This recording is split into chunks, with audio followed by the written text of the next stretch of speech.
Chapter 2, The Law of Prosperity. Yea, the Almighty shall be thy defense, and thou shalt have plenty of silver. One of the greatest messages given to the race through the Scriptures is that God is man's supply, and that man can release through his spoken word all that belongs to him by divine right. He must, however, have perfect faith in his spoken word. Isaiah said, "My word shall not return unto me void, but shall accomplish that whereunto it is sent." We know now that words and thoughts are a tremendous vibratory force, ever molding man's body and affairs. A woman came to me in great distress and said she was to be sued on the 15th of the month for $3,000. She knew no way of getting the money and was in despair. I told her that God was her supply, and that there is a supply for every demand. So I spoke the word. I gave thanks that the woman would receive $3,000 at the right time in the right way. I told her she must have perfect faith and act her perfect faith. The 15th came, but no money had materialized. She called me on the phone and asked what she was to do. I replied, "It is Saturday, so they won't sue you today. Your part is to act rich, thereby showing perfect faith that you will receive it by Monday." She asked me to lunch with her to keep her courage. When I joined her at a restaurant, I said, "This is no time to economize. Order an expensive luncheon and act as if you have already received the $3,000. All things whatsoever ye ask in prayer, believing ye shall receive." You must act as if you had already received. The next morning she called me on the phone and asked me to stay with her during the day. I said, "No, you are divinely protected and God is never too late." In the evening she phoned again, greatly excited, and said, "My dear, a miracle has happened. I was sitting in my room this morning when the doorbell rang. I said to the maid, 'Don't let anyone in.' The maid, however, looked out the window and said, 'It's your cousin with the long white beard.' So I said, 'Call him back. I would like to see him.' And he was just turning the corner when he heard the maid's voice, and he came back. He talked for about an hour, and just as he was leaving, he said, 'Oh, by the way, how are finances?' I told him I needed the money, and he said, 'Why, my dear, I will give you $3,000 the first of the month.' I didn't like to tell him that I was going to be sued. What shall I do? I won't receive it till the first of the month, and I must have it tomorrow. I said, 'I'll keep on treating.' I said, 'Spirit is never too late. I give thanks that she has received the money on the invisible plane and that it manifests on time.'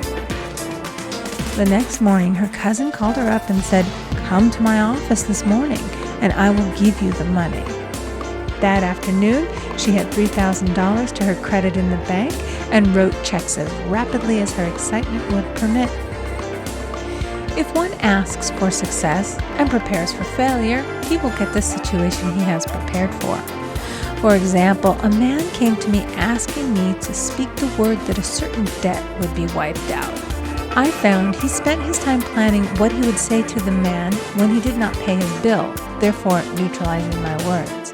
He should have seen himself paying the debt.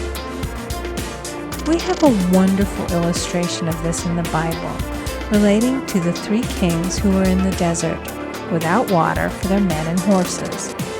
They consulted the prophet Elisha, who gave them this astonishing message.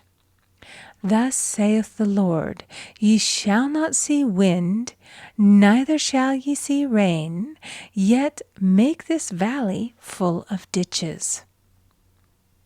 Man must prepare for the thing he has asked for when there isn't the slightest sign of it in sight.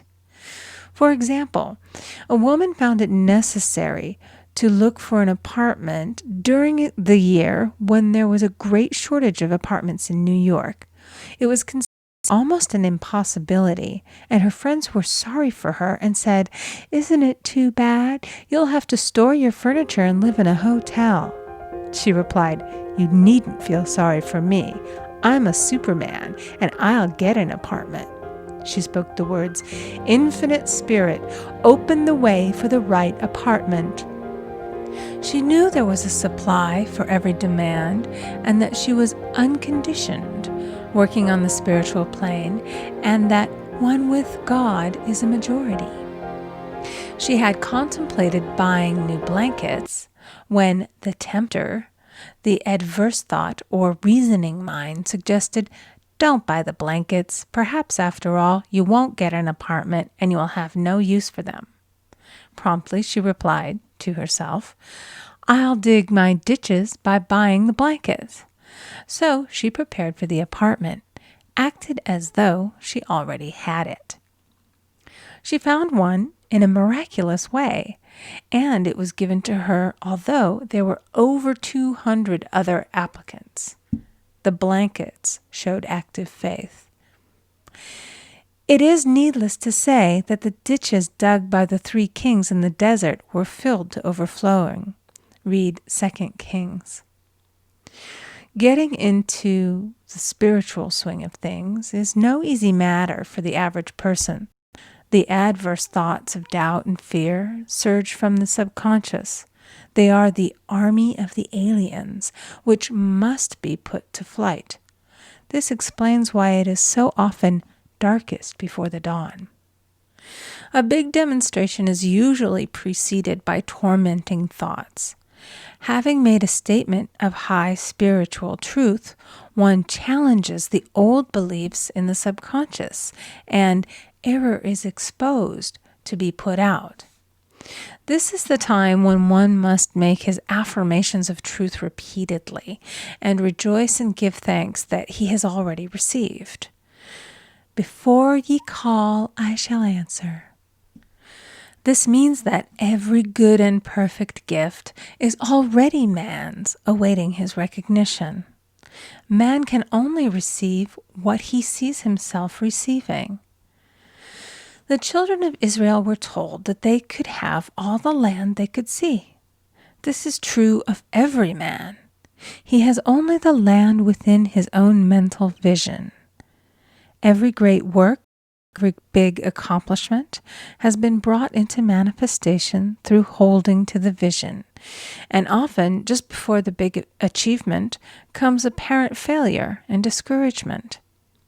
The children of Israel, when they reached the promised land, were afraid to go in, for they said it was filled with giants who made them feel like grasshoppers. And there we saw the giants, and we were in our own sight as grasshoppers. This is almost every man's experience. However, the one who knows spiritual law is undisturbed by appearance and rejoices while he is yet in captivity. That is, he holds to his vision and gives thanks that the end is accomplished. He has received. Jesus Christ gave a wonderful example of this. He said to his disciples, "Say not ye, there are yet 4 months, and then cometh the harvest? Behold, I say unto you, lift up your eyes, and look on the fields, for they are ripe already to harvest." His clear vision pierced the world of matter, and he saw clearly the 4th-dimensional world, things as they really are, perfect and complete in divine mind. So man must ever hold the vision of his journey's end and demand the manifestation of that which he has already received. It may be his perfect health, love, supply, self-expression, home, or friends. They are all finished and